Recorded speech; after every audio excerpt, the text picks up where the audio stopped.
Hello, good morning. Kahapon, nagkaroon kami ng annual physical. And alam ko, many people can relate na every time that we go to a clinic or a hospital, para tayong natatakot.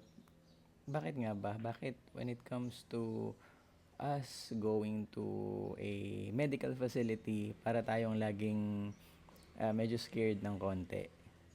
Well, because ayaw natin makareceive ng findings na negative, na malaman na tayo merong sakit. And tama naman, kahit ako ayoko na malaman na may sakit ako. It reminded me of this verse in Mark 2 wherein Jesus was dining with tax collectors and sinners. At ang ganda nung sinabi niya.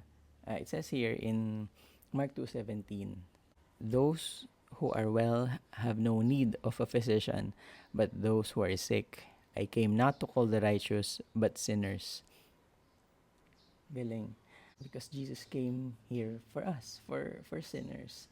Galing lang when we go to a hospital, ayaw natin ma-reveal yung mga weaknesses natin, yung mga sakit natin, yung mga sickness natin. And yet, through the help of a physician, through help of a medical practitioner, nare-reveal ito so that we can do something about it. The same is true with Jesus Christ. He came here, He reveals the sins that we do, and He gives us the way so that we will be saved.